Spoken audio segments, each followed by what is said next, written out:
Ashford, England, August 24th, 1943. In a modest sanatorium room, overlooking the English countryside. 34-year-old Simone Weil refuses another spoonful of soup, her skeletal frame barely creating an impression beneath the hospital blankets. The nurses cannot understand why this brilliant French refugee insists on limiting her food intake to the meager rations available to her countrymen under Nazi occupation. "I cannot eat more than they can," she whispers in accented English, her voice carrying the absolute conviction that had characterized every decision of her brief, luminous life. The tuberculosis ravaging her lungs is accelerated by malnutrition that she has imposed upon herself as an act of solidarity with occupied France. The woman who once said, "The authentic and pure values truth, beauty, and goodness in the activity of a human being are the result of one and the same act." A certain application of the full attention to the object now applies that same ruthless attention to her own dying. Every refused meal is a philosophical statement about suffering, justice, and the obligations of the privileged toward the oppressed. Her notebooks lie scattered across the bedside table. It's filled with reflections on factory work, mystical experience, ancient Greek philosophy, and the nature of divine love. These fragmentary writings, composed during years of self-imposed exile from academic comfort, will posthumously establish her as one of the 20th century's most original and challenging thinkers. But Simone Weil is dying as she lived in deliberate solidarity with those who suffer, refusing the ameliorations that her class background and intellectual gifts could provide. This was not merely the death of a French intellectual seeking refuge from Nazi persecution. This was the culmination of a life devoted to closing the gap between thought and action, between philosophical understanding and lived commitment to justice. The woman who wrote, "To be rooted is perhaps the most important and least recognized need of the human soul," was ending her life in voluntary exile, having torn up every social route that might have provided comfort or security. Consider the impossibility. A philosopher who rejected academic careers to work in factories. A woman of privilege who chose manual labor and physical suffering as paths to truth. A brilliant analyst of power who consistently sided with the powerless. A seeker of divine love who refused the sacraments of institutional religion. Simone Weil lived every paradox of the 20th century intellectual who recognized that thinking alone was insufficient response to the world's suffering. Yet to understand how these contradictions became sources of revolutionary insight about justice, spirituality, and human dignity, we must travel back 34 years to a bourgeois apartment in Paris, where a precocious child was already demonstrating that intellectual gifts create moral obligations that cannot be satisfied through academic achievement alone. The woman dying in Ashford had spent her entire conscious life asking what it means to think responsibly in a world where millions suffer from preventable causes. Simone Adolphine Weil was born into a world designed to reward intellectual brilliance while shielding her from direct contact with the suffering that would become her life's central preoccupation. February 3, 1909. In Paris, the daughter of a successful Jewish physician, whose secular rationalism and professional success represented the possibilities for assimilation that French Republican culture offered to talented minorities. The Weil household on Boulevard Saint-Michel embodied the values of the educated bourgeoisie, scientific materialism, in confidence that rational thinking could eventually solve humanity's fundamental problems. Dr. Bernard Weil and his wife Selma had created a home environment that prized intellectual achievement above all other forms of excellence. Their apartment was filled with books in multiple languages, mathematical instruments, and scientific journals that suggested learning was the family's primary form of entertainment and social identity. Young Simone absorbed these values while developing psychological traits that would eventually lead her to question whether intellectual achievement, without practical commitment to justice, was morally defensible. Her older brother André, who would become one of the 20th century's greatest mathematicians, provided Simone with her first model of pure intellectual dedication. Observing André's mathematical genius, Simone initially despaired of her own intellectual adequacy, leading to a psychological crisis at age 14 when she briefly considered suicide because she believed herself incapable of the kind of abstract thinking that her family valued most highly. This early encounter with intellectual inadequacy would prove formative. teaching her that the pursuit of truth involves forms of humility and self-doubt that conventional academic success tends to eliminate. The resolution of this crisis came through Simone's recognition that intellectual gifts create obligations rather than privileges, and that thinking must be directed toward practical problems rather than abstract philosophical questions that have no bearing on human welfare. This insight, achieved in adolescence, would guide her entire subsequent intellectual development and explain her consistent rejection of academic careers that might have provided security while isolating her from direct engagement with social injustice. The Paris of Simone's youth was experiencing political and cultural upheavals that would reshape European civilization throughout the 20th century. The aftermath of World War I had created economic instability, political radicalization, and cultural experimentation that challenged traditional assumptions about progress, rationality, and social organization. No one grew up during a period when inherited certainties about civilization's direction could no longer be taken for granted, and when intellectuals were being forced to choose between detached analysis and committed political action. Her education at the Lycée Henry IV placed Simone among France's intellectual elite, while exposing her to classical texts that would profoundly influence her mature thinking. Greek philosophy, particularly Plato's political theory and ethical insights, provided her with conceptual vocabulary for analyzing contemporary problems of justice and social organization. But unlike most of her classmates, who approached these texts as academic exercises, Simone read them as practical guides for organizing life according to principles that could be implemented rather than merely understood.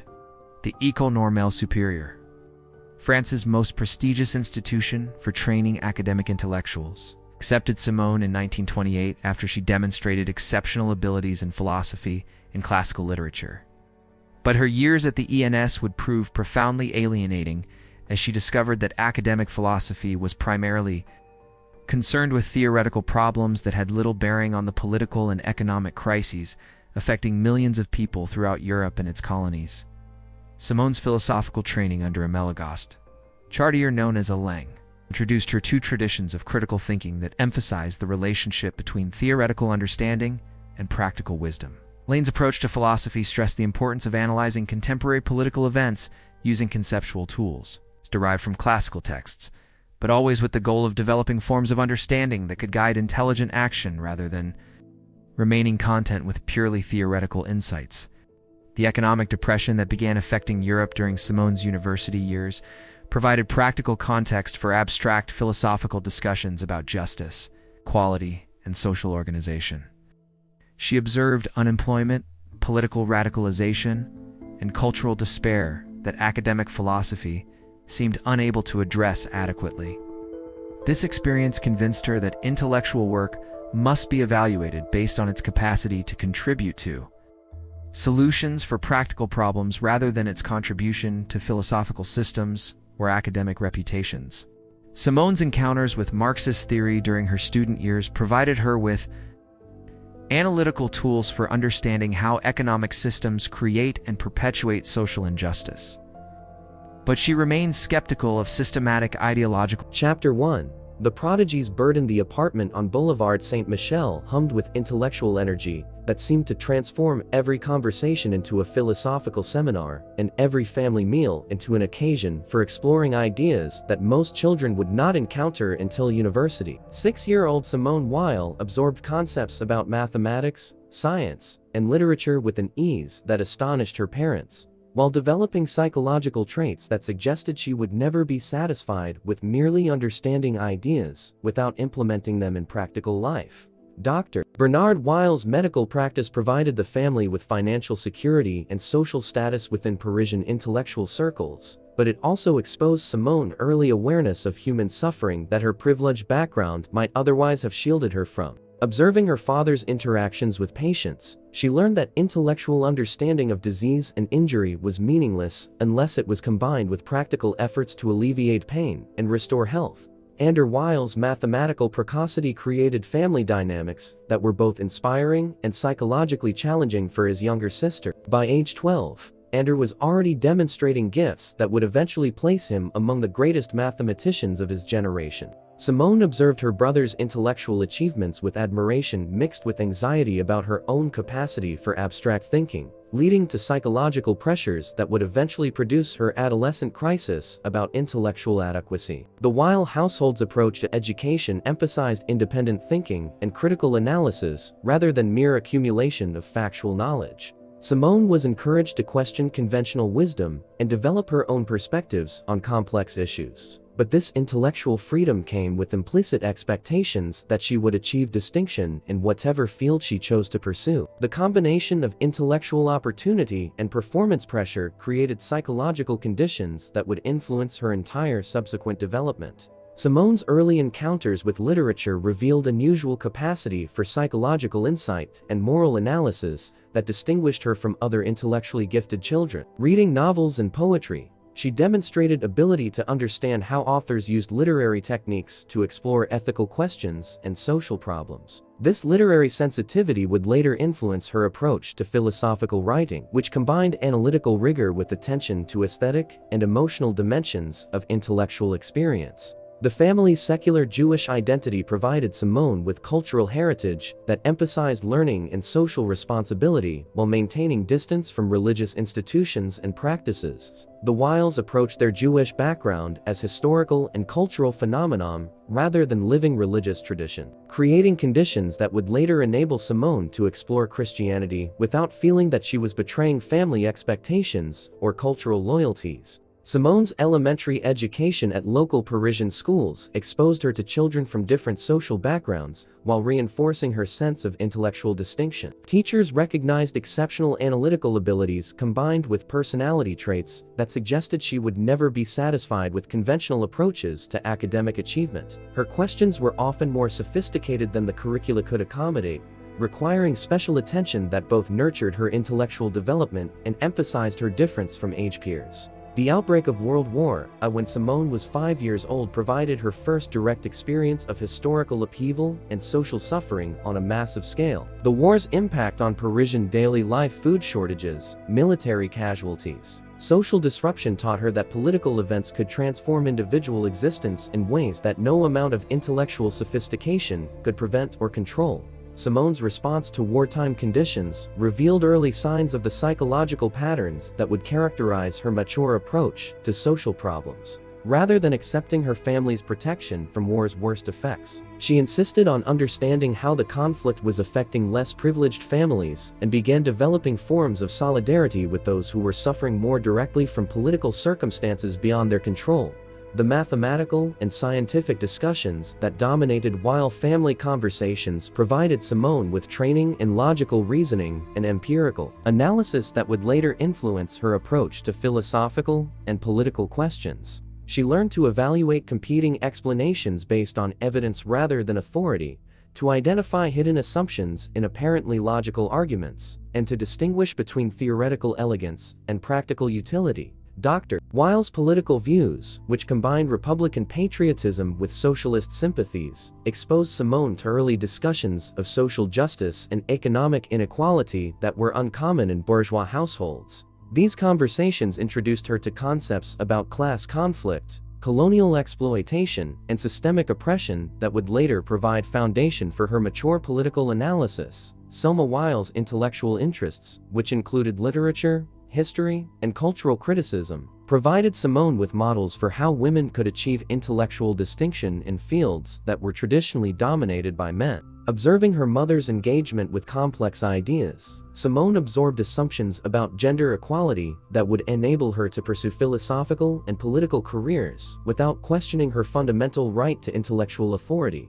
The family's social connections within Parisian academic and professional circles provided Simone with early exposure to leading intellectuals, scientists, and cultural figures who represented the possibilities for achievement that French meritocratic culture offered to individuals with exceptional abilities. These encounters taught her that intellectual distinction could provide access to social influence and cultural authority, but they also raised questions about the responsibilities that such privileges created. Simone's childhood games and activities revealed personality traits that suggested she would never be satisfied with purely theoretical approaches to understanding the world. She preferred activities that involved problem-solving and practical application of ideas, rather than passive consumption of entertainment or information. This preference for active engagement with ideas would later influence her rejection of academic careers that emphasize theoretical analysis over practical implementation. The psychological intensity that characterized Simone's childhood intellectual development created forms of social isolation that would persist throughout her adult life. Her conversations were too serious and her interests too abstract for most children her age, while her youth prevented her from fully participating in adult intellectual discussions. This experience of being simultaneously too advanced for her peers and too young for intellectual equals would influence her lifelong sense of not quite belonging in any social group. The ethical questions that preoccupied Simone during her childhood, questions about fairness, suffering, and individual responsibility, suggested that she was developing moral sensitivity that would eventually require her to evaluate all intellectual achievements based on their contribution to human welfare rather than their intrinsic theoretical elegance or social prestige. This ethical orientation would prove incompatible with conventional academic careers that prioritize scholarly achievement over practical social contributions. Simone Weil was learning that intellectual gifts create moral obligations that cannot be satisfied through academic success alone, and that thinking responsibly might require forms of sacrifice and commitment that conventional bourgeois life was designed to avoid. The prodigy's burden would eventually lead her to reject the privileges that her intellectual abilities could provide in favor of solidarity with those who suffered from forms of oppression that thinking alone could not eliminate. Chapter 2.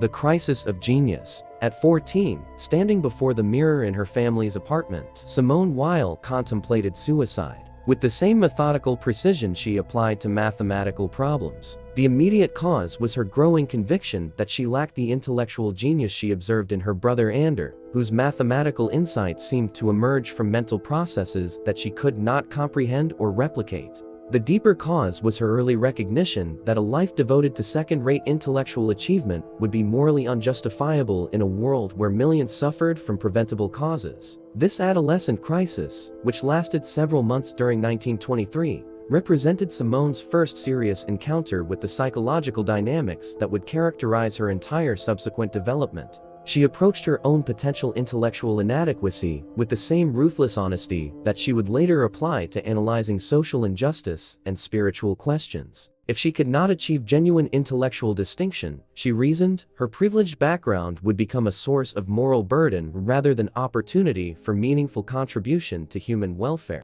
The resolution of this crisis came through Simone's recognition that intellectual achievement must be evaluated based on its practical consequences rather than its abstract elegance or social prestige. Reading about the working conditions of factory laborers and colonial subjects, she began to understand that even modest contributions to alleviating human suffering might be more valuable than brilliant theoretical insights that had no bearing on practical problems.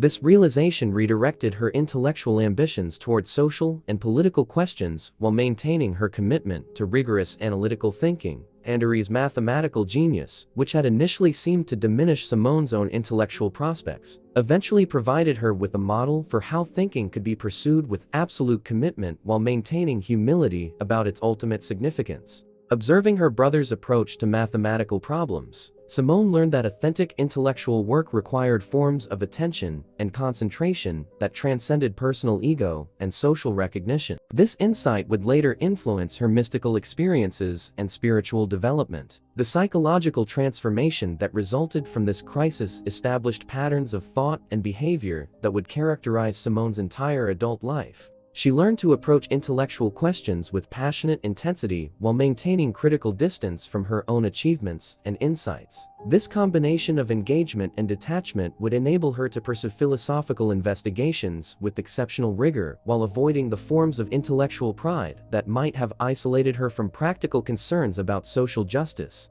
Simone's academic performance during and after this period reflected her transformed understanding of intellectual achievement's purpose and value. Rather than competing for the highest grades or seeking recognition from teachers, she focused on developing forms of understanding that could contribute to solving practical problems. Her essays and examinations demonstrated exceptional analytical ability combined with persistent attention to ethical implications of theoretical insights. The reading that helped Simone through the psychological crisis included works by philosophers, historians, and political theorists who had combined intellectual sophistication with practical commitment to social reform. She discovered thinkers like Spinoza, whose philosophical system was integrated with personal spiritual practice, and revolutionaries like Rosa Luxemburg, whose theoretical insights were tested through direct political action. These models suggested possibilities for intellectual work that transcended conventional academic categories. Her relationship with her parents during this period revealed the complex dynamics that intellectual precocity can create within families that value academic achievement above other forms of excellence.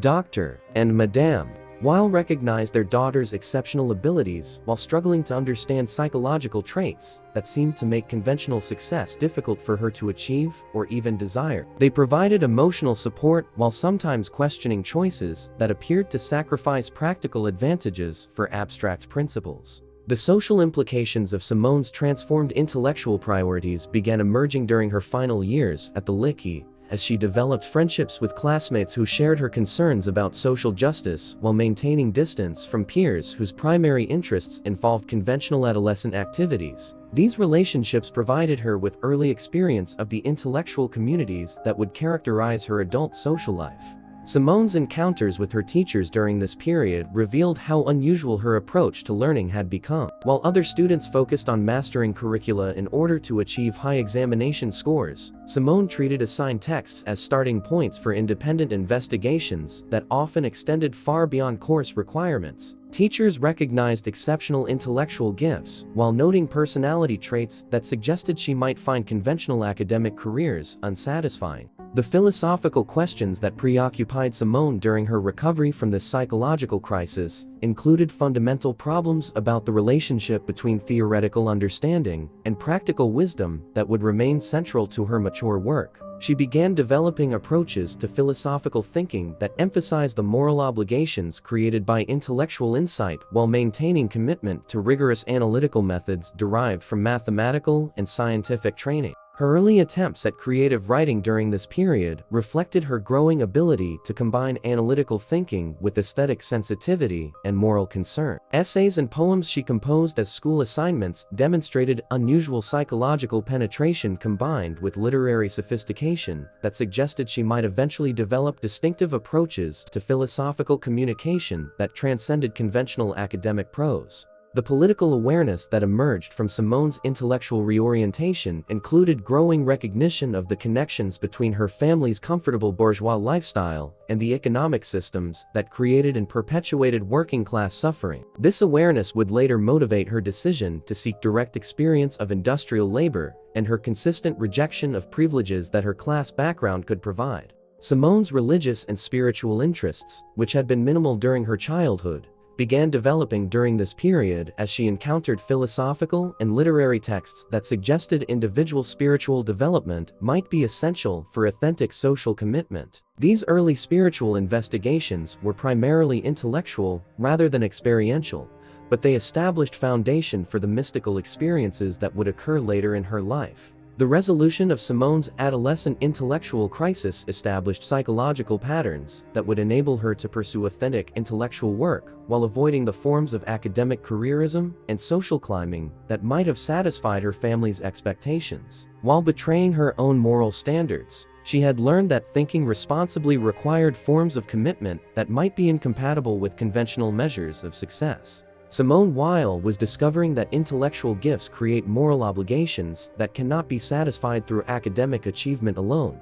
and that authentic thinking might require forms of sacrifice and solidarity that bourgeois culture was designed to make unnecessary. The crisis of genius had taught her that the highest forms of intellectual achievement might be those that contributed to alleviating human suffering, rather than advancing theoretical knowledge or personal reputation. Chapter 3. The Col Normale. In October 1928, 19-year-old Simone Weil entered the Col Normale Supérieur as one of only 7 women admitted to France's most elite institution for training academic intellectuals. The ENS represented the pinnacle of French educational meritocracy, promising its graduates access to the most prestigious positions in university teaching, government service, and cultural leadership. But Simone approached this opportunity with characteristic ambivalence, recognizing that academic distinction might provide intellectual stimulation while potentially isolating her from direct engagement with the social problems she considered most urgent. The student body at the ends included future leaders of French intellectual and political life, philosophers like Maurice Merleau-Ponty and Jean-Paul Sartre, historians like Fernand Braudel, and political figures like Georges Pompidou. These individuals represented the finest products of French educational culture, combining exceptional intellectual abilities with social sophistication that prepared them for careers in France's cultural and political elite. Simone admired their intellectual gifts while remaining skeptical about academic careers that emphasized theoretical achievement over practical social contribution. Her philosophical studies under professors like Éliane Brunschvik introduced Simone to systematic approaches to epistemology, ethics, and metaphysics that provided rigorous foundation for her later independent thinking. But she approached these academic disciplines with persistent questions about their relevance to contemporary political crises and social injustices. Unlike most of her classmates, who treated philosophy as specialized academic subject, Simone insisted on evaluating philosophical theories based on their capacity to illuminate practical problems. The social dynamics at the ends reflected broader French cultural tensions between intellectual achievement and political commitment that were becoming acute during the interwar period. Most students accepted conventional distinctions between academic work and political activity, pursuing scholarly careers while maintaining detached analytical perspectives on contemporary social problems. Simone's insistence on connecting theoretical insights to practical political action made her an anomaly within this institutional culture. Her academic performance demonstrated exceptional analytical abilities combined with consistent attention to ethical implications of theoretical positions. Essays and examinations revealed sophisticated understanding of philosophical history and methodological sophistication, but they also displayed persistent concern with questions about how philosophical insights could contribute to solving social problems. Professors recognized unusual intellectual gifts while noting personality traits that suggested unconventional career development. Simone's relationships with fellow students were complicated by her intellectual seriousness and moral intensity, which made casual social interaction difficult while attracting individuals who shared her concerns about social justice and political commitment. She developed friendships with classmates who were similarly troubled by the gap between academic philosophy and practical political action, creating an informal intellectual community that discussed questions conventional curricula did not address. The curriculum at the ends emphasized mastery of philosophical traditions and development of analytical skills that would prepare students for careers in university teaching and scholarly research. Simone excelled in these academic requirements while pursuing independent reading that extended far beyond official course materials. Her interests included political theory, economic analysis, religious mysticism, and industrial psychology, subjects that were not adequately covered in conventional philosophical training. Her exposure to Marxist theory during her ends years provided conceptual tools for analyzing contemporary economic systems and their social consequences,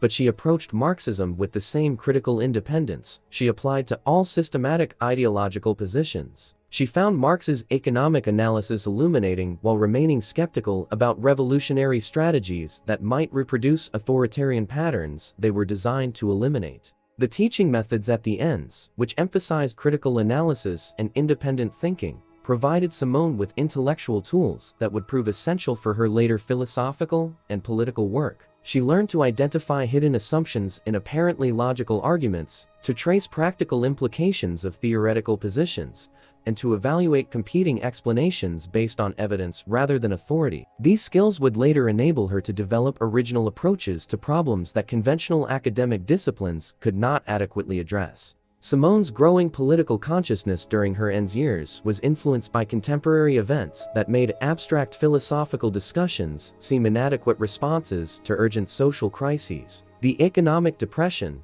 rise of fascism, and colonial exploitation created moral emergencies that demanded practical action rather than theoretical analysis. This historical context reinforced her conviction that intellectual work must be evaluated based on its contribution to human welfare. Her encounters with classical texts during her philosophical training provided permanent foundation for her later thinking about justice, politics, and spiritual development. Greek philosophy, particularly Plato's political theory and ethical insights, offered conceptual vocabulary for analyzing contemporary problems while maintaining commitment to universal principles that transcended particular cultural circumstances. These classical influences would distinguish her mature work from contemporary political ideologies. The thesis research that Simone began during her final year at the ENS focused on perception and knowledge, but even this apparently abstract epistemological investigation was motivated by practical concerns about how individuals could achieve reliable understanding of social and political reality. She approached philosophical problems with persistent attention to their implications for practical action and ethical decision-making.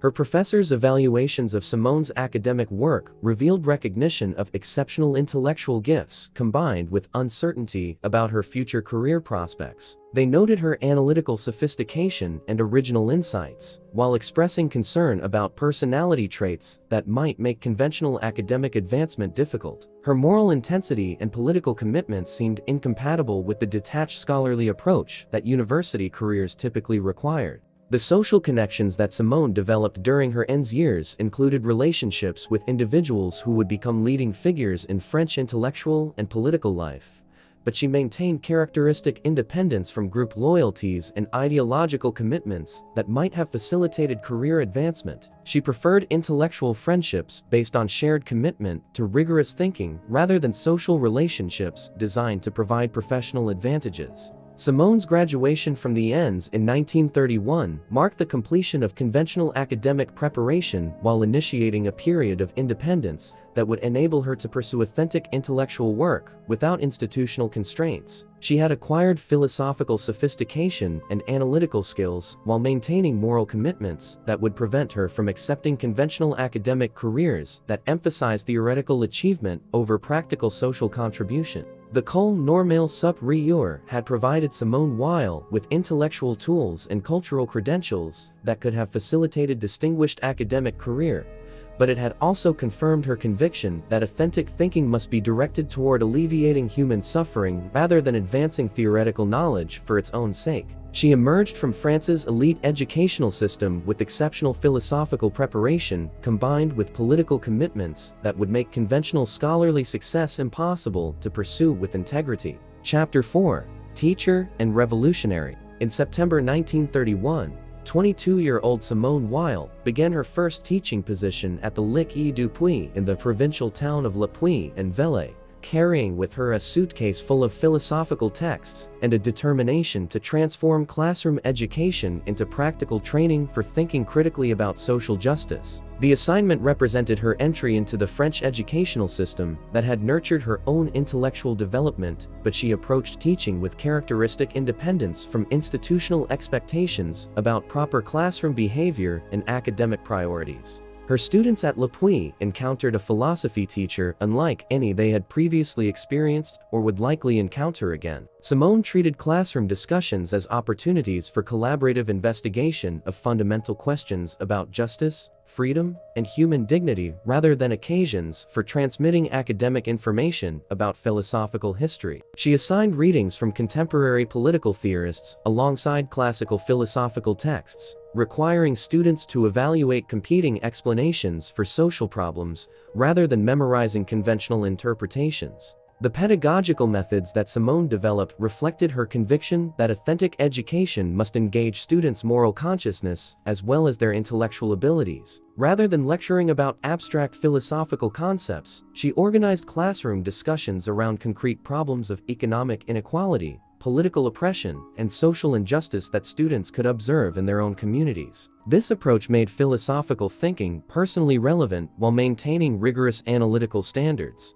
Her involvement in local political activities during her year at Le Puy provided practical education in the realities of working-class organizing and revolutionary politics that complemented her theoretical understanding of social problems. She attended union meetings, participated in demonstrations, and wrote articles for socialist publications while maintaining her teaching responsibilities. This combination of intellectual and political work would characterize her entire subsequent career. The conflicts that emerged between Simone's political activities and her professional responsibilities revealed the practical difficulties of maintaining authentic intellectual commitments within institutional structures that preferred political neutrality and social conformity. School administrators received complaints from conservative parents about her classroom discussions and her participation in local socialist activities. These conflicts foreshadowed the employment difficulties she would encounter throughout her teaching career. Simone's writing during this period included articles for political publications that demonstrated her developing ability to combine theoretical analysis with practical political commentary. Essays on unemployment, educational reform, and colonial exploitation revealed sophisticated understanding of economic and political systems combined with moral clarity about the necessity for fundamental social transformation. This journalism provided outlets for intellectual work that academic philosophy could not accommodate.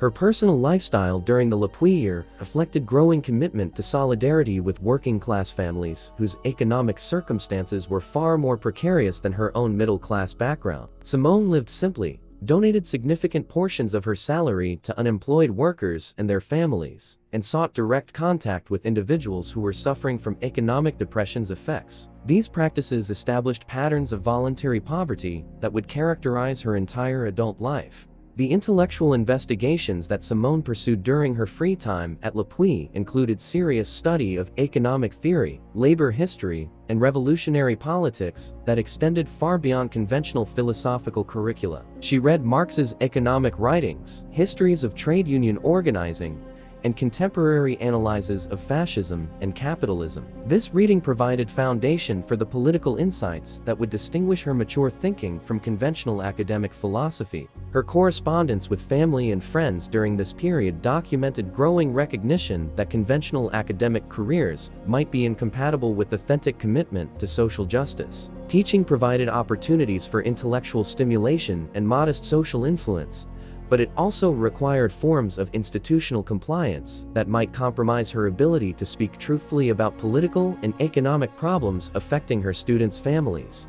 The relationships that Simone developed with working-class families in Lepuix provided first-hand education in the practical effects of economic systems she had previously understood only theoretically. Visiting homes of unemployed workers, she observed how abstract economic policies translated into concrete experiences of hunger, homelessness, and social humiliation. These encounters would influence her later decision to seek direct experience of industrial labor. Simone's teaching evaluations reflected recognition of her intellectual gifts and pedagogical innovation, combined with administrative concern about her political activities and unconventional classroom methods. Students appreciated her genuine interest in their intellectual development and her willingness to address questions about contemporary social problems. But parents and administrators worried about potential political influence on impressionable young minds. The psychological effects of combining teaching responsibilities with political activism created forms of stress that would characterize Simone's entire subsequent career. She was attempting to maintain intellectual honesty about social problems while working within institutional structures that preferred avoiding controversial political topics.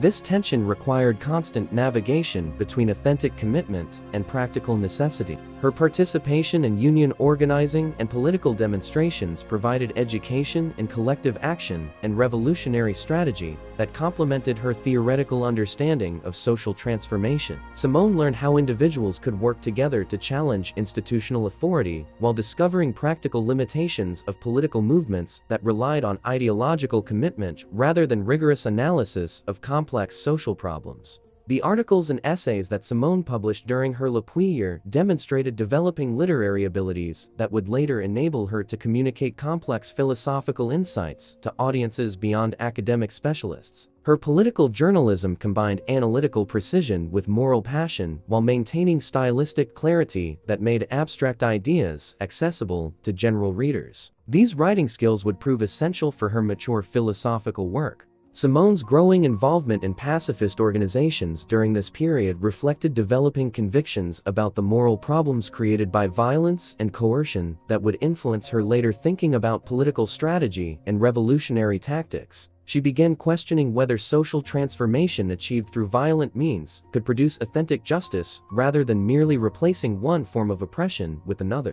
The end of her teaching assignment at Le Puy in June 1932 marked the completion of her first experiment in combining intellectual work with practical political commitment, while beginning a pattern of employment difficulties that would characterize her entire professional career. She had discovered that authentic teaching required forms of intellectual honesty and political engagement that conventional educational institutions might not be able to accommodate. Simone Weil was learning that thinking responsibly about social justice required forms of practical commitment that might be incompatible with conventional professional success, and that authentic intellectual work might demand sacrifices of security and social approval that bourgeois culture was designed to make unnecessary. Her year as teacher and revolutionary had prepared her for more radical experiments in closing the gap between theoretical understanding and lived solidarity with the oppressed. Chapter 5: The Factory Experience. In December 1934, 25-year-old Simone Weil traded her teacher's desk for a factory workbench, beginning an experiment in manual labor that would transform her understanding of industrial capitalism and provide experiential foundation for philosophical insights that purely theoretical analysis could never have yielded. Her decision to work at the Alstom electrical equipment factory in Paris represented the logical culmination of years spent thinking about working-class oppression while remaining insulated from its daily realities by her bourgeois background and intellectual profession. The physical shock of industrial labor was immediate and overwhelming. Simone's slight build and intellectual lifestyle had not prepared her for 10-hour shifts operating heavy machinery in conditions designed for efficiency rather than worker comfort or safety. Within days, her hands were cut and blistered, her back ached from bending over assembly lines, and her mind was numbed by repetitive tasks that eliminated opportunities for creative thought or meaningful human interaction. The psychological impact of factory work proved even more devastating than its physical demands. Simone discovered that industrial labor was organized to eliminate worker autonomy and reduce human beings to interchangeable components and mechanical processes they could not understand or influence. The constant supervision, rigid time schedules, and piecework payment systems created forms of psychological pressure that made sustained thinking about anything beyond immediate survival extremely difficult. Her fellow workers initially viewed Simone with suspicion and curiosity, recognizing that her refined speech and obvious unfamiliarity with manual labor marked her as different from typical factory employees. Some assumed she was a government spy or management agent conducting undercover investigation. Others simply considered her an eccentric intellectual whose presence confirmed their suspicions about the impracticality of educated people and their theories about working-class life.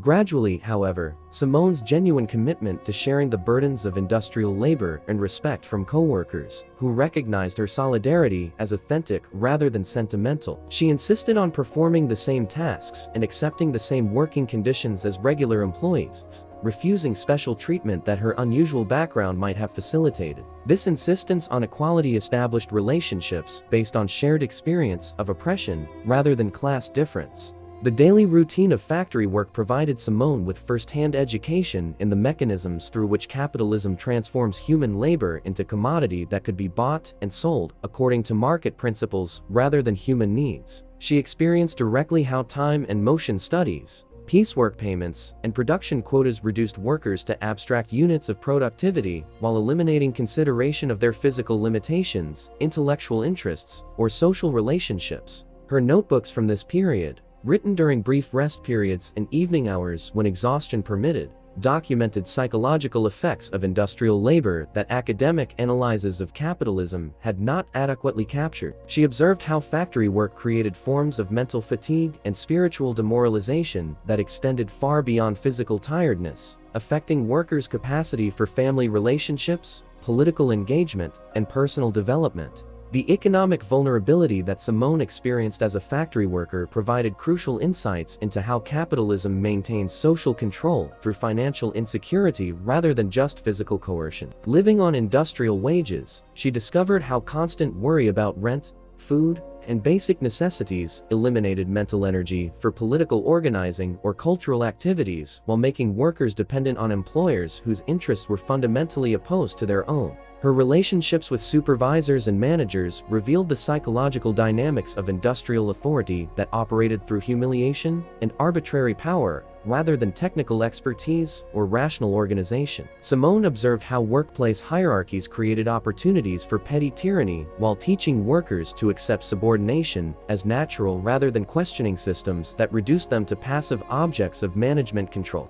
The experience of workplace accidents and industrial injuries provided Simone with direct knowledge of how capitalism treated worker safety as expendable cost rather than moral priority. She witnessed co-workers hurt by unsafe machinery and inadequate safety procedures, while observing how management calculations prioritized production efficiency over human welfare. These experiences would later influence her analysis of technology and social organization. Simone's attempts to organize her fellow workers revealed practical limitations of revolutionary theories she had previously accepted without adequate critical examination. She discovered that exhausted, financially vulnerable workers might be more concerned with immediate survival than abstract political goals, and that effective organizing required understanding of psychological and cultural factors that Marxist theory had not adequately addressed. The intellectual isolation that accompanied factory work created forms of mental suffering that Simone had not anticipated based on theoretical knowledge of working-class conditions. The elimination of opportunities for reading, discussion, and creative thought produced psychological effects similar to physical deprivation, suggesting that human beings required intellectual stimulation as well as material security for authentic flourishing.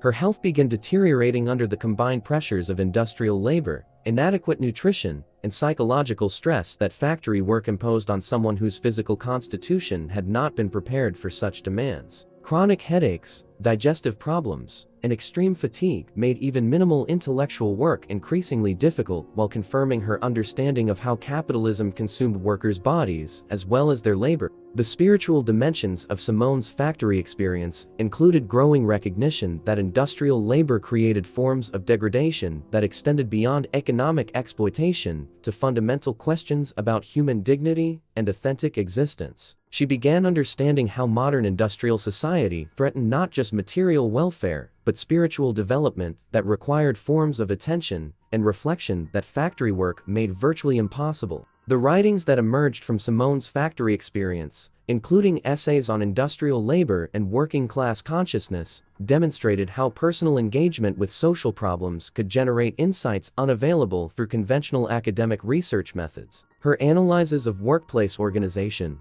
technological rationality, and economic inequality reflected understanding that could only have been achieved through direct participation in systems she was criticizing. Simone Weil's factory experience had provided an existential foundation for philosophical insights about human dignity, social justice, and authentic existence that would characterize her mature thinking. She had learned that thinking responsibly about oppression required forms of solidarity that might be incompatible with intellectual comfort, and that authentic understanding of social problems demanded personal engagement that academic careers were designed to avoid.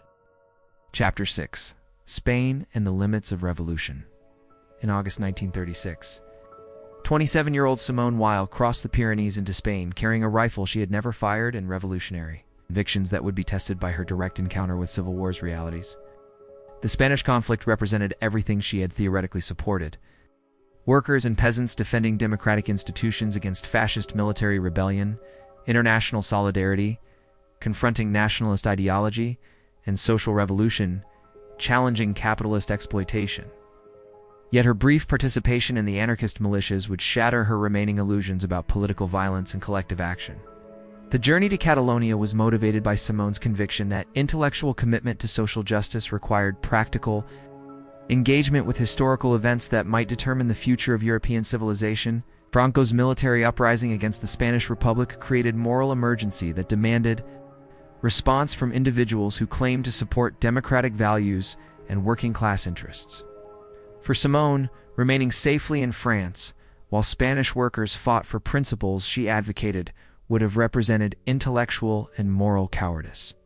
Her arrival at the anarchist militia headquarters in Barcelona revealed the gap between revolutionary theory and military reality that would prove irreconcilable with her philosophical understanding of authentic political action. The anarchist militias, despite their egalitarian ideology and democratic organization, were armed groups preparing to kill other human beings based on political differences that might reflect cultural circumstances rather than moral choices. This recognition created psychological conflicts that her previous political thinking had not anticipated. The training that Simone received in basic military skills provided first-hand education in how revolutionary movements prepare individuals for violence against other people who might be as sincere in their political convictions as the revolutionaries themselves. Learning to use weapons and military tactics required psychological preparation for killing that conflicted with her developing understanding of individual human dignity and moral responsibility. Her assignment to a militia unit operating near Aragon placed Simone in contact with working-class revolutionaries whose political consciousness had been shaped by direct experience of economic oppression and social injustice, rather than theoretical study of revolutionary literature.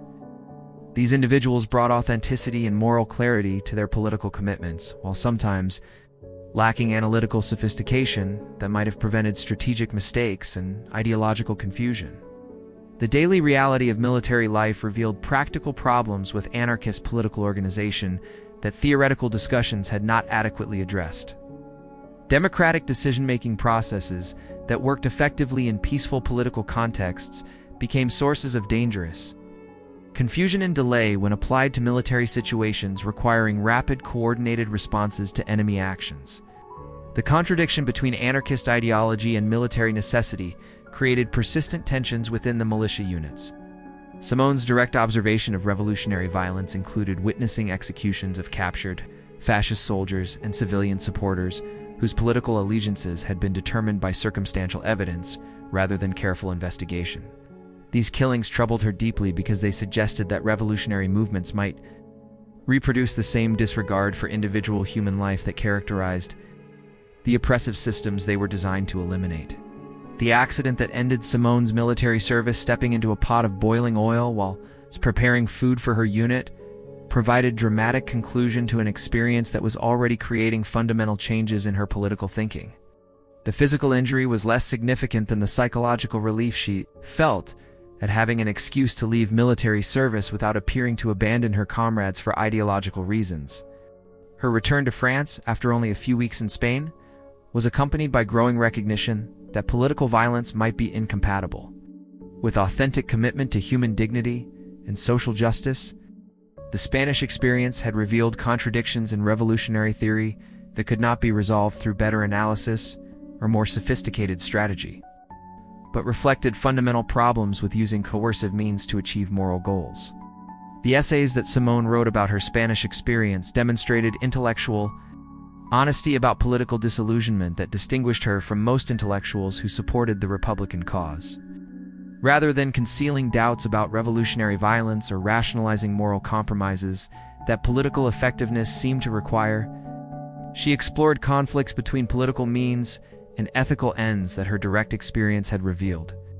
Her analysis of anarchist political organization revealed appreciation for its egalitarian ideals combined with recognition of practical limitations that made anarchism unsuitable for complex political circumstances, requiring coordinated action and institutional discipline. She began developing political perspectives that valued individual dignity above collective effectiveness while maintaining commitment to social transformation through nonviolent means. The psychological impact of witnessing revolutionary violence created permanent changes in Simone's understanding of political commitment and moral responsibility. She could no longer accept arguments that justified present violence for future peace or individual sacrifice for collective benefit. These insights would later influence her thinking about war, resistance, and social change during World War II. Her growing interest in pacifist philosophy during the period following her return from Spain reflected attempts to develop political positions that could address social injustice without reproducing patterns of violence and coercion that characterized oppressive systems. She began exploring traditions of nonviolent resistance and spiritual transformation that might provide alternatives to conventional revolutionary strategies. The intellectual isolation that resulted from Simone's changed political views separated her from former comrades in socialist and anarchist organizations while making her suspicious of all systematic political ideologies that promised comprehensive solutions to complex social problems. She began developing approaches to political thinking that emphasized individual moral responsibility rather than collective action and institutional reform. Her renewed attention to religious and spiritual questions during this period was partly motivated by recognition that political movements might be unable to address fundamental human needs for meaning, dignity, and transcendence that no amount of social reorganization could satisfy. The Spanish experience had suggested that authentic social transformation might require individual spiritual development rather than just institutional change. The friendships that Simone maintained with Spanish refugees who settled in France after Franco's victory provided ongoing reminders of the human costs of political conflict, while reinforcing her conviction that individual suffering must remain central to any authentic political analysis. These relationships prevented her political disillusionment from becoming cynical detachment from social concerns.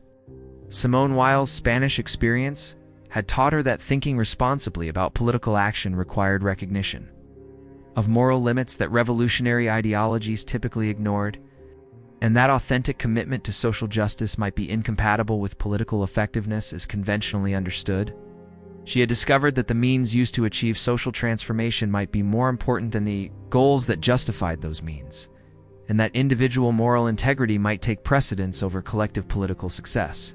Chapter 7: Mystical Awakening. In April 1937, while visiting the medieval abbey of Saint-Pierre de Solesmes during Holy Week, Simone Weil experienced what she would later describe as her first direct encounter with the divine presence that transformed her intellectual understanding of religious truth into lived spiritual reality. The 28-year-old philosopher, still recovering psychologically from her disillusionment with revolutionary politics in Spain, found herself overwhelmed by what she could only characterize as supernatural grace during the monastery's Gregorian chant services.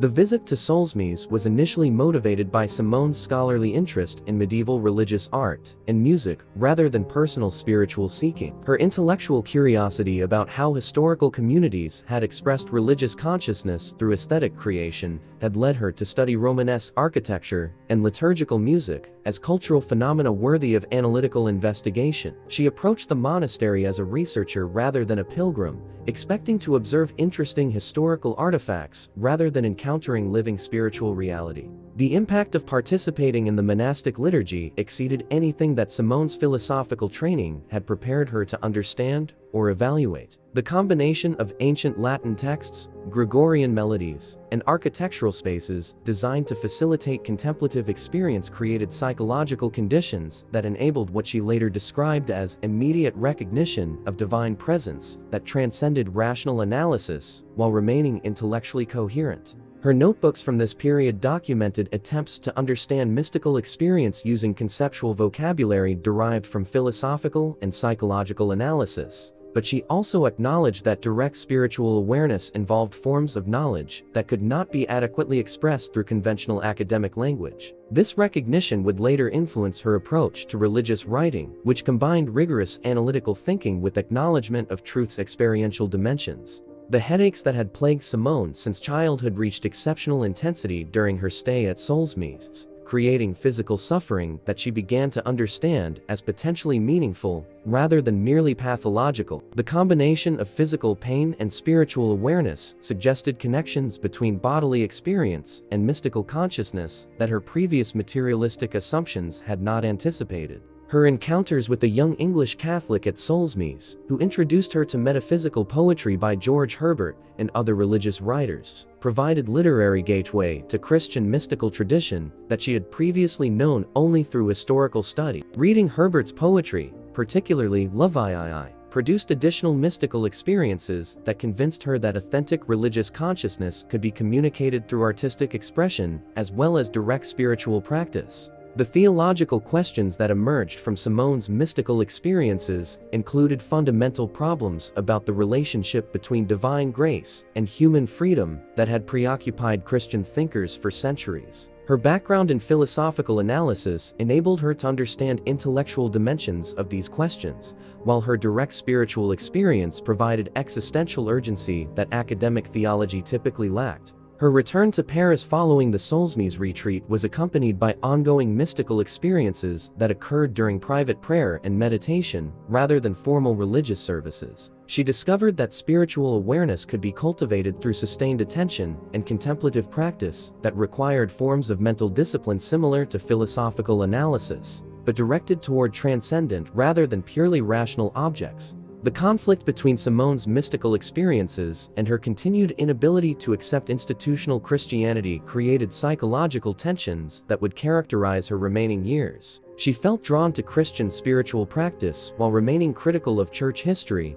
theology, and contemporary organizational culture. This ambivalence reflected broader questions about the relationship between authentic spiritual consciousness and religious institutions. Her intellectual investigation of Christian mystical literature during this period provided historical context for understanding her own experiences, while revealing traditions of spiritual practice that had often existed in tension with official church teaching and institutional authority. Reading mystics like Meister Eckhart and John of the Cross, she discovered that authentic religious consciousness had frequently required independence from conventional religious conformity. The practical implications of mystical experience for Simone's daily life included growing attention to spiritual disciplines that might facilitate ongoing contact with divine reality. She began developing practices of prayer, meditation, and contemplative reading that required significant time commitments while providing psychological resources for addressing social and political problems from spiritual rather than purely secular perspectives.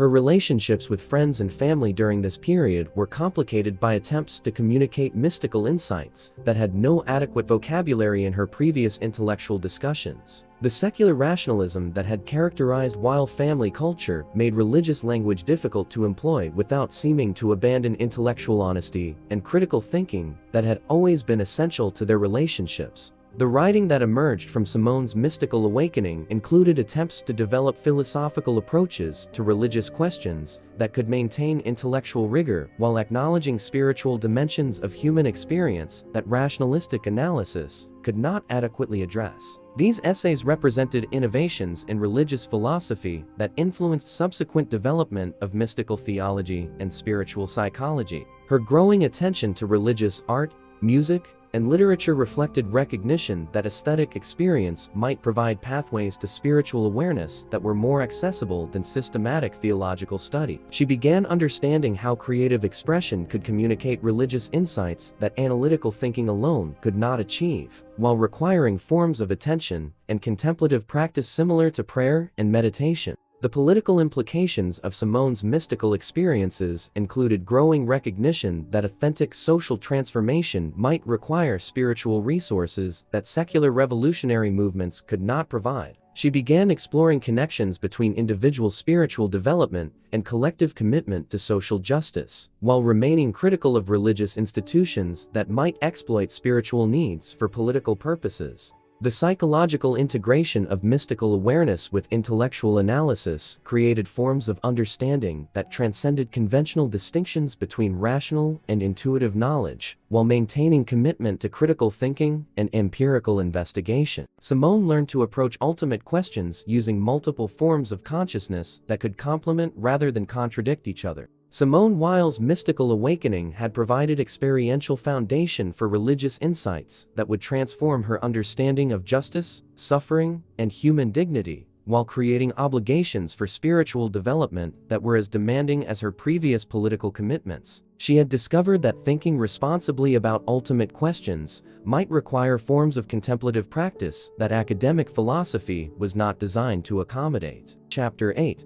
Between Two Worlds. The outbreak of World War II in September 1939 found Simone Weil caught between competing loyalties and irreconcilable moral positions that would characterize her final years. At 30, she possessed mystical insights that drew her toward Christian spiritual practice, intellectual commitments that demanded engagement with contemporary political crises, and Jewish identity that placed her family in immediate danger from Nazi persecution. The war would force her to navigate these conflicting claims while developing political and spiritual positions that satisfied neither conventional religious nor secular expectations. Her initial response to the German invasion of Poland reflected the pacifist convictions she had developed following her disillusionment with revolutionary violence in Spain. Simone argued that war inevitably corrupted moral purposes that might justify military action, transforming participants into agents of destruction regardless of their initial intentions. This position isolated her from French intellectual opinion, which increasingly viewed military resistance to fascism as moral necessity despite war's inherent evils. The German occupation of France in June 1940 created circumstances that made abstract pacifist principles impossible to maintain while providing practical education in how totalitarian systems eliminated individual freedom and human dignity through systematic administrative procedures. Simone observed how Nazi occupation transformed French social and political life in ways that confirmed her theoretical understanding of bureaucratic oppression, while revealing limitations of nonviolent resistance to organized state violence. Her family's situation as Jews in occupied France provided immediate personal experience of racial persecution that intellectual analysis could not adequately prepare her for or resolve. Dr. Weil's medical practice was restricted by anti-Jewish legislation, and he was dismissed from his university position, and the entire family faced potential deportation to concentration camps. These circumstances forced Simone to consider practical questions about survival and resistance that her previous philosophical thinking had not addressed. The decision to flee from occupied France to Vichy territory in 1940 represented practical accommodation to political circumstances that conflicted with Simone's intellectual and spiritual commitments to solidarity with oppressed populations. Leaving Paris meant abandoning Jewish families who lacked resources for escape, while accepting temporary safety that her family's cultural capital and financial resources made possible. This moral compromise troubled her throughout the remaining years of her life. Her involvement with agricultural work at a farm near Vichy provided opportunities for physical labor and contact with rural French culture that temporarily restored some psychological equilibrium while she attempted to develop coherent responses to unprecedented moral challenges that the war had created. Working with her hands while thinking through complex ethical and political problems enabled forms of integration between intellectual and practical activity that her previous urban intellectual life had made difficult. The religious questions that preoccupied Simone during this period included fundamental problems about divine justice and human suffering that the war had made urgently practical rather than merely theoretical. She struggled to understand how authentic religious consciousness could be maintained while witnessing systematic persecution and mass murder that seemed to contradict basic assumptions about divine benevolence and moral order in the universe. Her correspondence with the Dominican priest Father Joseph Marie Perrin during 1941 to 1942 documented her ongoing theological investigations while revealing persistent obstacles to accepting baptism and formal church membership. These letters explored tensions between institutional Christianity and mystical religious consciousness, while examining historical and contemporary examples of church complicity in political oppression and cultural violence. The intellectual work that Simone pursued during the Vichy period included systematic analysis of Western civilization's religious and philosophical traditions that might explain how European culture had produced both spiritual insights and systematic brutality. Essays on Greek philosophy, Roman history, and Christian theology attempted to identify cultural and intellectual factors that enabled highly sophisticated societies to engage in organized violence against vulnerable populations. Her decision to leave France for the United States in 1942 was motivated by family pressures and practical safety concerns rather than personal desire for American exile. The voyage to New York represented another painful separation from European culture and political circumstances that demanded practical response rather than intellectual analysis. This geographical displacement would intensify psychological conflicts about moral responsibility and authentic commitment that characterized her final year.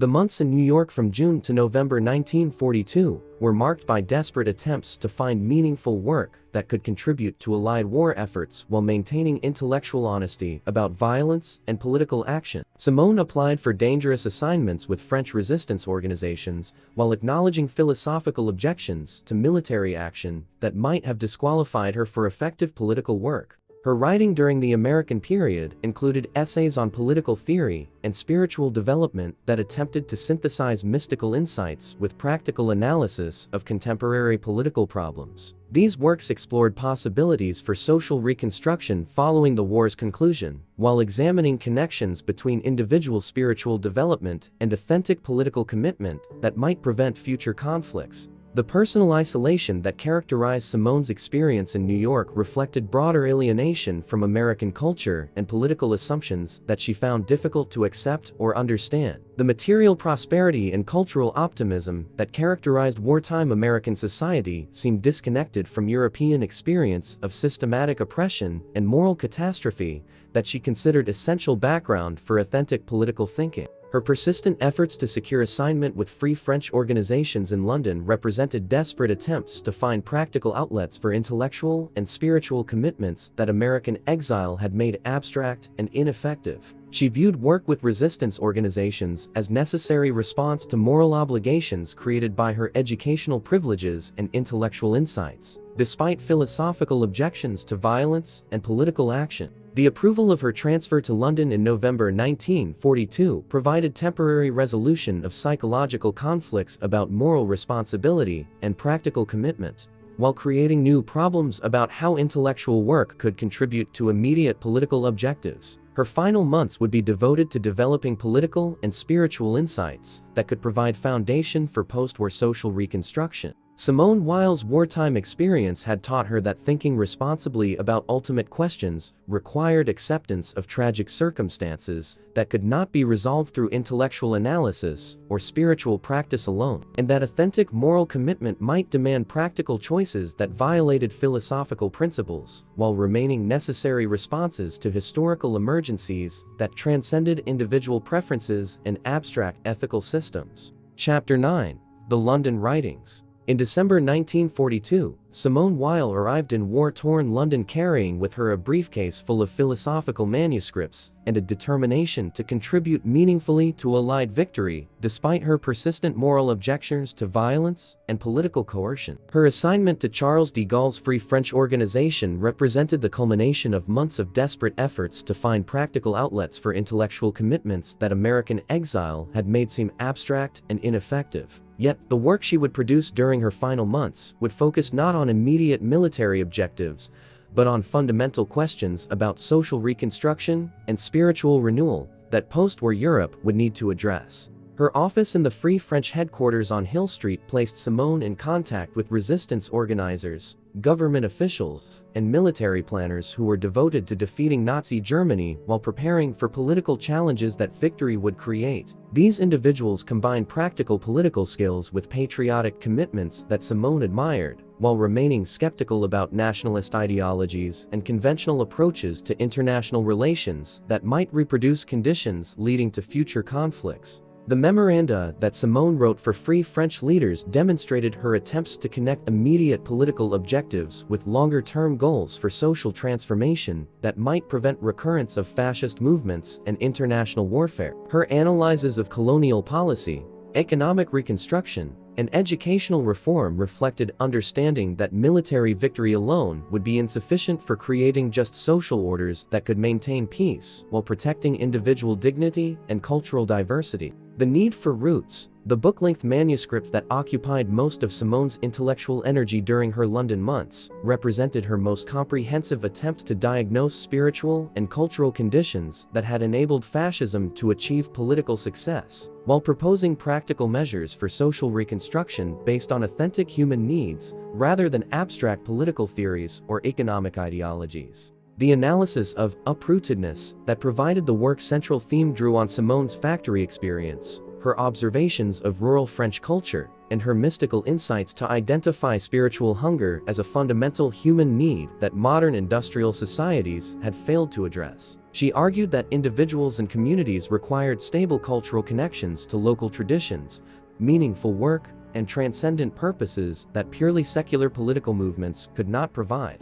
Her critique of contemporary education systems reflected growing conviction that intellectual formation must be directed toward practical wisdom and spiritual development rather than mere accumulation of factual information or technical skills. Simone proposed educational reforms that would combine rigorous analytical thinking with manual labor, artistic creation, and contemplative practices designed to cultivate complete human beings rather than specialized workers or professional intellectuals. The political philosophy that emerged from Simone's London writings attempted to synthesize anarchist insights about individual freedom with conservative appreciation for cultural tradition, while incorporating mystical understanding of spiritual needs that transcended purely material concerns. This synthetic approach challenged conventional political categories while suggesting possibilities for social organization that could protect both individual dignity and communal solidarity. Her analysis of technology and industrial organization drew on factory experience to examine how mechanical production methods affected human consciousness and social relationships. Simone argued that authentic social reconstruction would require fundamental changes in technological systems to ensure that work enhanced rather than degraded human capacities for creative thought,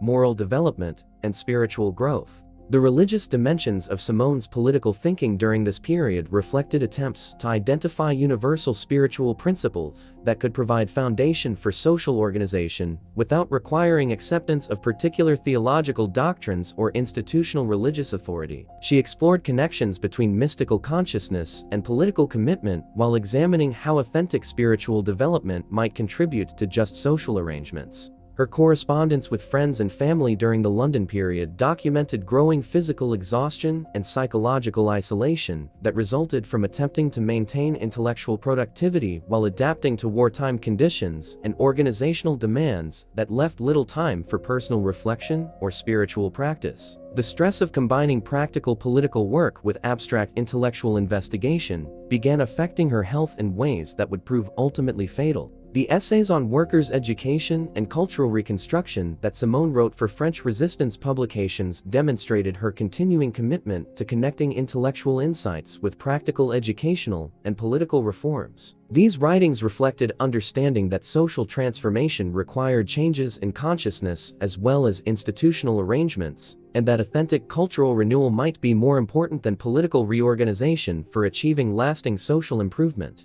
Her analysis of colonial exploitation and cultural imperialism anticipated post-war decolonization movements while examining connections between European racism and the ideological foundations of fascism. Simone argued that authentic victory over Nazism would require fundamental changes in European attitudes toward cultural difference and political autonomy that went far beyond military defeat of Axis powers. The practical proposals for social reconstruction that emerged from Simone's London work included detailed recommendations for decentralized economic organization, participatory political institutions, and educational systems designed to cultivate moral wisdom rather than technical competence. These suggestions reflected synthesis of anarchist, conservative, and mystical insights that defied conventional political categorization while addressing authentic human needs. Her growing attention to questions about suffering, sacrifice, and spiritual purification during this period reflected both personal experience of physical illness and theoretical understanding of how individual spiritual development might contribute to collective social transformation. Simone began exploring connections between voluntary acceptance of suffering and authentic commitment to justice that would influence her final personal choices.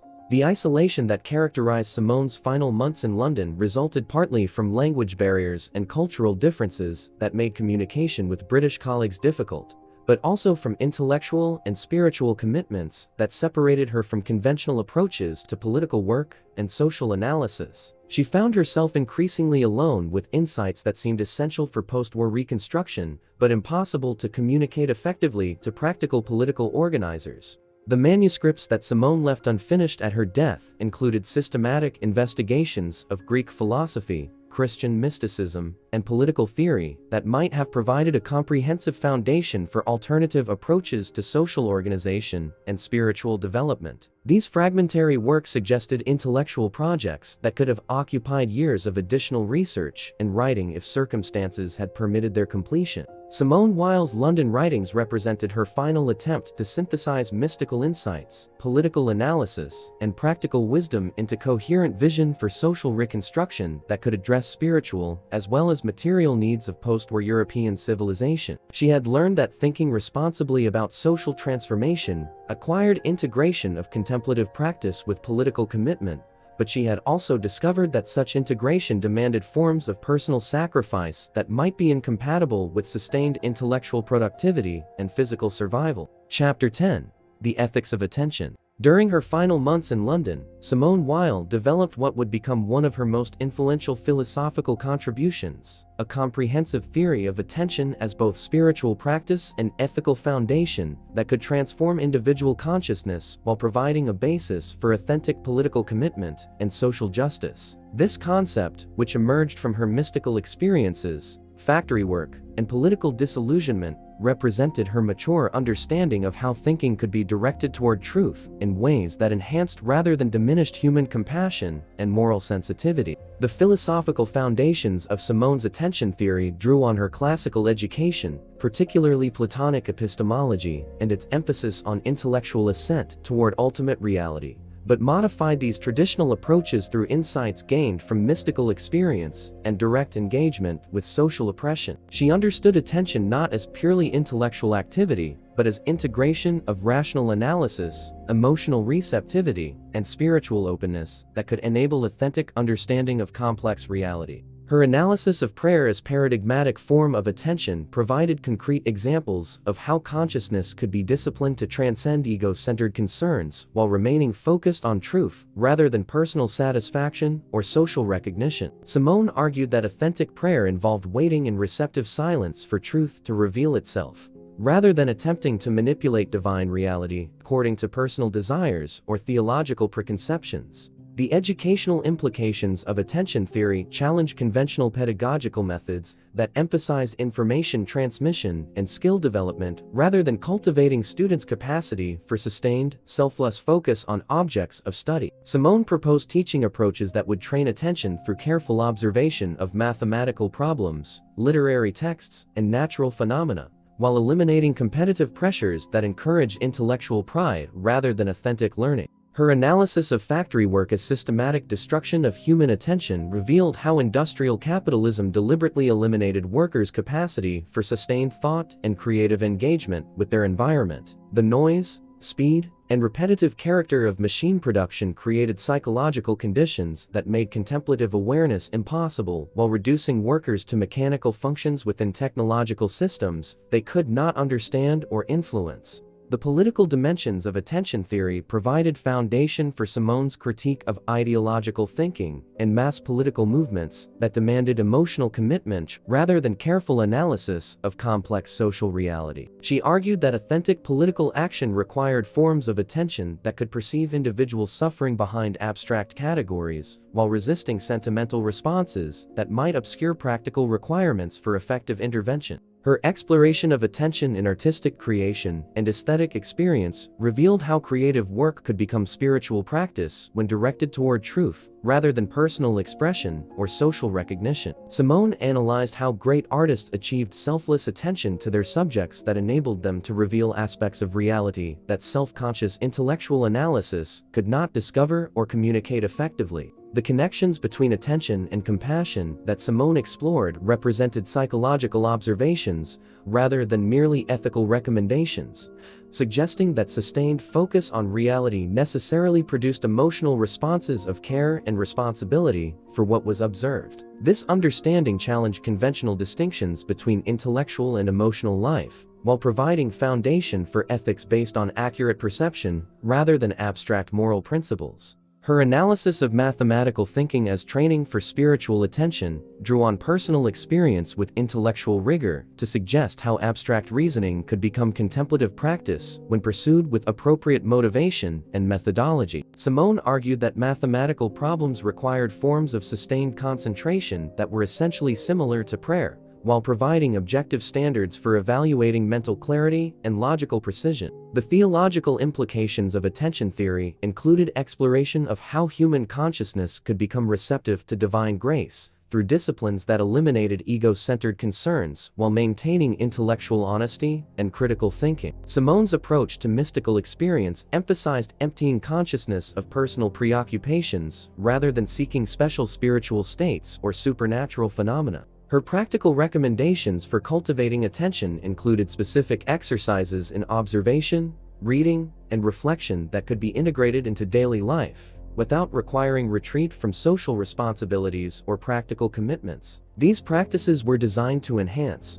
rather than replace, engagement with contemporary political and cultural problems, while providing psychological resources for addressing complex issues with greater clarity and compassion. The psychological analysis that Simone developed to explain how attention could be systematically destroyed or enhanced reflected understanding of modern conditions that made contemplative awareness increasingly difficult to achieve and maintain. She identified cultural factors: advertising, entertainment, political propaganda, competitive education that deliberately fragmented consciousness to prevent sustained focus on truth or reality. Her exploration of attention in interpersonal relationships revealed how authentic human connection required forms of selfless focus that could perceive others as independent subjects rather than objects for personal use or satisfaction. This understanding provided foundation for ethics of respect and responsibility that transcended conventional moral rules, while addressing practical requirements for just social relationships.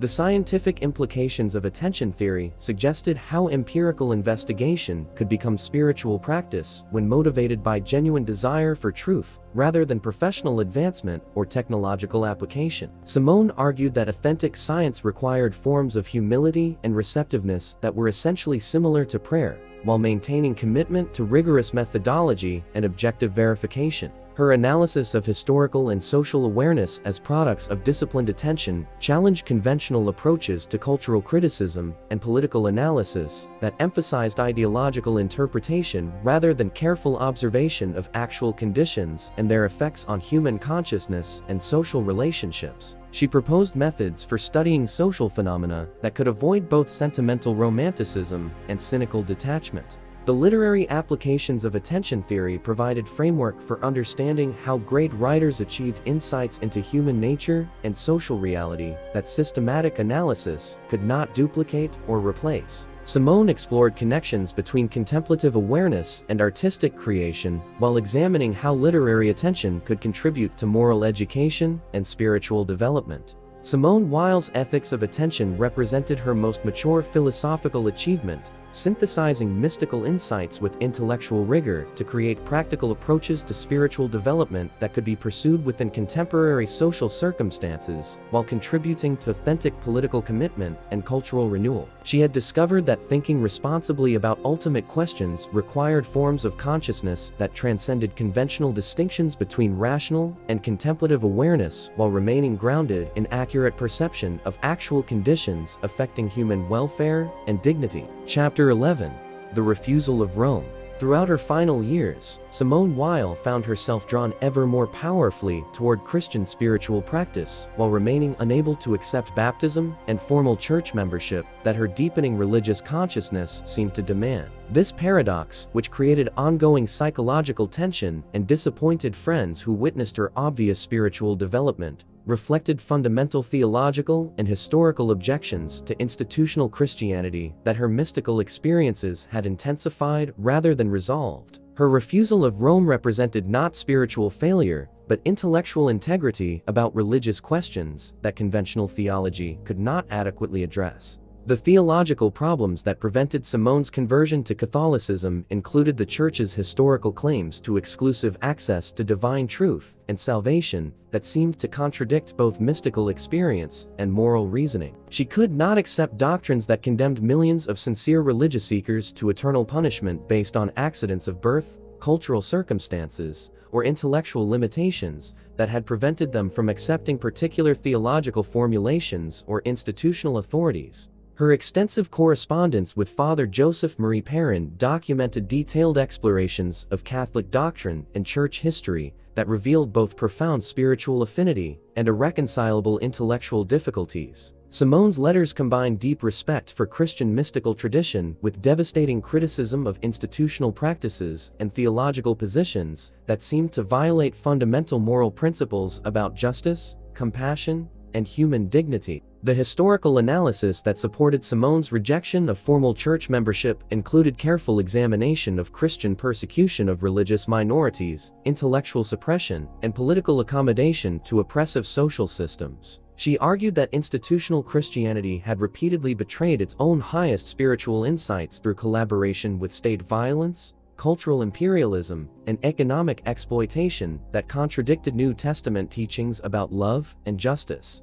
Her critique of religious authority extended beyond historical problems to fundamental theological questions about the relationship between institutional mediation and direct spiritual experience. Simone maintained that authentic religious consciousness required individual encounter with divine reality that could not be guaranteed or controlled through ecclesiastical procedures, sacramental systems, or doctrinal formulations that claimed exclusive validity. The mystical experiences that had drawn Simone toward Christianity also provided foundation for religious pluralism that made exclusive truth claims impossible to accept. Her direct awareness of divine presence suggested that spiritual reality transcended particular cultural expressions, while manifesting itself through various religious traditions that reflected different approaches to universal spiritual needs and ultimate questions. Her theological investigations during the London period included systematic study of pre-Christian religious traditions that revealed sophisticated understanding of divine reality and authentic spiritual practices that Catholic theology typically dismissed as inferior preparation for Christian revelation. Simone found in ancient Greek religion,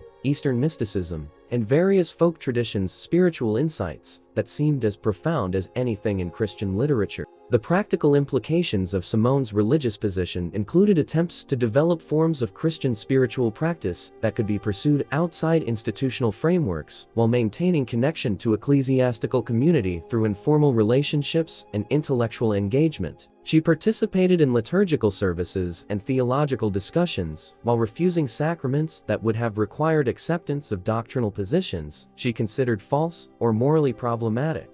Her analysis of religious language and theological discourse revealed sophisticated understanding of how spiritual insights could be communicated through symbolic expression that transcended literal interpretation while remaining intellectually coherent and practically meaningful. This approach enabled her to appreciate Christian theological tradition while rejecting fundamentalist literalism and institutional dogmatism that claimed absolute authority. The psychological costs of maintaining religious commitment outside institutional support included forms of spiritual isolation that made sustained mystical practice increasingly difficult while eliminating social resources that formal church membership might have provided. Simone's choice to remain an eternal outsider reflected authentic conviction while requiring psychological resources that her deteriorating health made increasingly difficult to maintain. Her exploration of religious authority and institutional power revealed connections between ecclesiastical hierarchy and political oppression that extended beyond historical accidents to fundamental questions about how spiritual truth could be preserved and transmitted without creating systems of coercion and ideological control. She argued that authentic religious communities should facilitate rather than control individual spiritual development.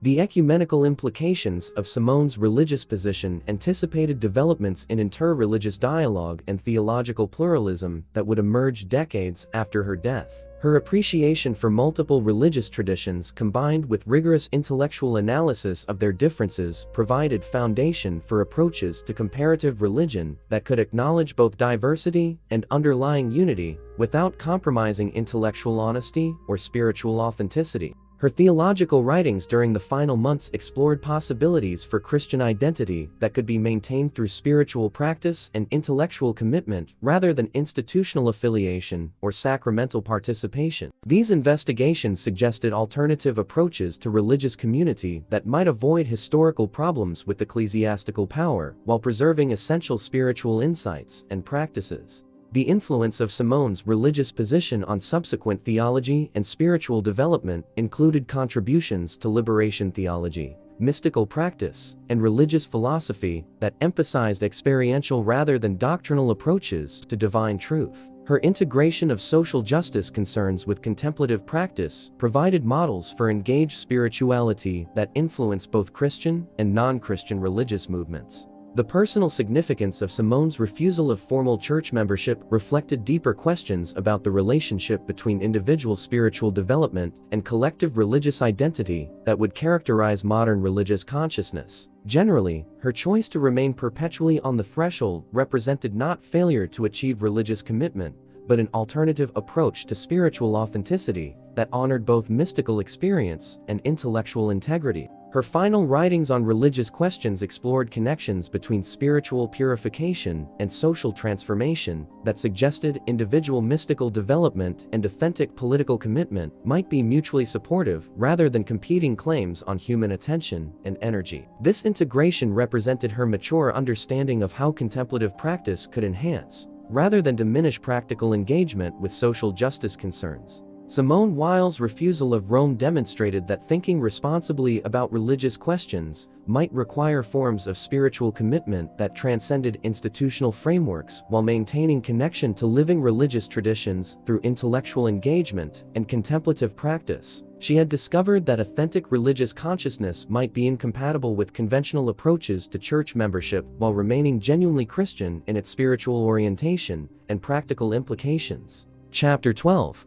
The Politics of Compassion. In her final political writings, Simone Weil attempted to develop approaches to social organization and collective action that could address systemic injustice without reproducing patterns of violence and coercion that characterize both oppressive regimes and revolutionary movements. Her politics of compassion represented synthesis of mystical insights, practical experience, and analytical rigor that challenged conventional assumptions about power, authority, and social transformation, while proposing alternative methods for achieving authentic justice and human dignity. The theoretical foundations of Simone's mature political thinking drew on her factory experience, mystical development, and disillusionment with conventional revolutionary strategies to emphasize individual spiritual transformation as prerequisite for authentic collective change. She argued that political movements that ignored psychological and spiritual dimensions of human nature inevitably reproduced forms of oppression they claimed to eliminate,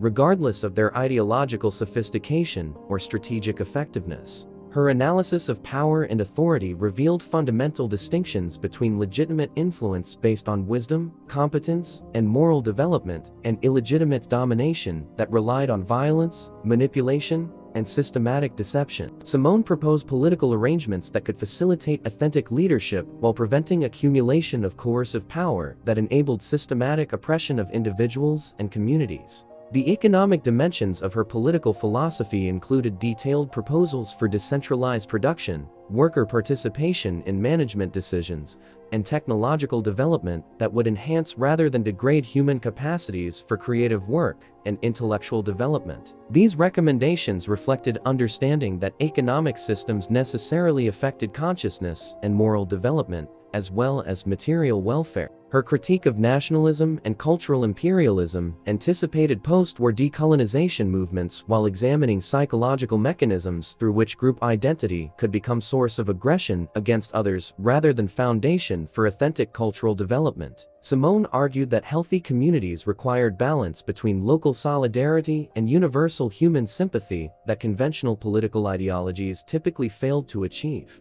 The educational reforms that Simone proposed as essential for authentic political development emphasize cultivation of attention, moral sensitivity, and practical wisdom, rather than technical training or ideological indoctrination. She argued that democratic societies required citizens capable of independent thinking and compassionate response to human suffering, qualities that conventional educational systems actually discourage through competitive grading and specialization. Her analysis of technology and social organization revealed sophisticated understanding of how mechanical production methods affected human consciousness and political relationships. Simone proposed technological development guided by criteria of human flourishing rather than efficiency or profit maximization, suggesting that authentic social progress required subordinating technical means to spiritual and ethical ends. The international implications of Simone's political philosophy included proposals for global organization based on cultural diversity rather than political uniformity, economic cooperation rather than competitive nationalism, and spiritual values rather than purely secular ideologies. These suggestions anticipated contemporary discussions of global justice while providing foundation for international relations that could respect both universal human rights and particular cultural traditions. Her exploration of law and justice emphasized moral education and social reconciliation rather than punishment and deterrence as primary functions of legal systems. Simone argued that authentic justice required attention to individual circumstances and spiritual development rather than mechanical application of abstract legal principles, suggesting approaches to criminal justice that could address harm while promoting moral growth. The practical political proposals that emerged from Simone's mature thinking included detailed recommendations for participatory institutions, decentralized decision-making, and voluntary associations that could address collective problems while protecting individual dignity and cultural diversity. These suggestions reflected synthesis of anarchist insights about personal freedom with conservative appreciation for social stability and cultural continuity. Her analysis of historical change and social transformation challenged both progressive assumptions about inevitable improvement and conservative acceptance of existing arrangements. By emphasizing contingency and moral choice in historical development, Simone argued that authentic social progress required conscious commitment to spiritual values that transcended material circumstances while addressing practical requirements for human welfare. The psychological dimensions of her political thinking included sophisticated understanding of how individual consciousness and collective behavior influenced each other through complex feedback mechanisms that conventional political analysis typically ignored. She explored connections between personal spiritual development and social transformation while examining how political environments affected possibilities for authentic moral growth. Her critique of ideological thinking and systematic political theories reflected growing conviction that complex social reality could not be adequately understood through abstract conceptual frameworks that ignored particular circumstances and individual differences. Simone proposed approaches to political analysis that could maintain intellectual rigor while remaining open to empirical evidence and moral considerations that contradicted theoretical expectations. The religious dimensions of her political philosophy included exploration of how spiritual consciousness could provide foundation for social organization without requiring acceptance of particular theological doctrines or institutional religious authority. She argued that authentic political community required recognition of transcendent values that could unite individuals across cultural differences while respecting diverse approaches to ultimate questions. Her final political writings explored connections between suffering, responsibility, and authentic political commitment that suggested individual acceptance of sacrifice might be more important than strategic effectiveness for achieving lasting social transformation. This understanding influenced her personal choices during the war while providing a foundation for political ethics that could maintain moral integrity regardless of practical consequences. The influence of Simone's political philosophy on subsequent social movements included contributions to liberation theology, nonviolent resistance, and environmental activism that emphasized spiritual transformation as well as institutional change. Her integration of contemplative practice with political engagement provided models for approaches to social justice that could avoid both detached intellectualism and unreflective activism. Simone Weil's politics of compassion represented her mature understanding of how individual spiritual development and collective social transformation could be mutually supportive rather than competing claims on human attention and energy. She had discovered that thinking responsibly about political questions required integration of mystical consciousness with practical engagement that could address systemic injustice while maintaining commitment to universal human dignity and spiritual authenticity.